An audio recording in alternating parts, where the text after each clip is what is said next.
मी advocate Anita Suryakant गवळी.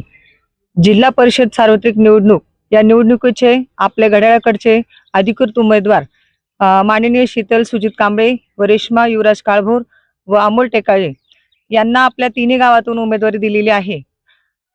यांना आपलं का निवडून द्यायचं?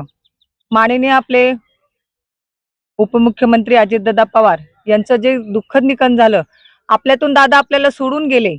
आपला दादा बहिणींना ओवाळणी टाकत होते दर महिन्याला.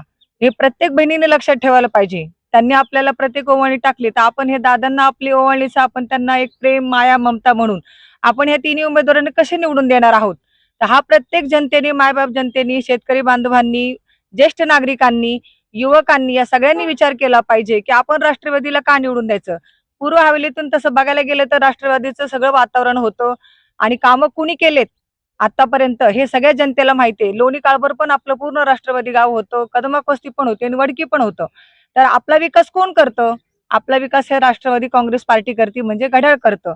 तर दोन्ही जे पक्ष एकत्र होऊन जे तिन्ही उमेदवार दिलेत आणि बाकीच्या ठिकाणी पण आपले राष्ट्रवादीचे उमेदवार दिलेत, तर मला एकच विनंती सांगायचं म्हणजे की प्रत्येकाने आपण घड्याळाचं काम करून आपण दिशा कुणाला देणार, ते विकासाची दिशा आपण ठरवणार आहोत.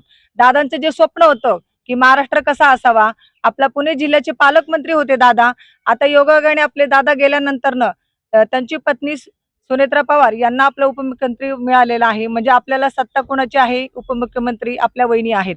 त्याच्यानंतर पालकमंत्री पण त्याच झालेला आहेत. आपले आमदार, आपले माऊलीआबा कटके ते आमदार आहेत. आपले वरती खासदार आहेत. मग कुठं कमी आहे? आता एकच कमी आहे, ती म्हणजे जिल्हा परिषदचे आपले सगळे अधिकृत उमेदवार येणं हे खूप महत्वाचं आहे.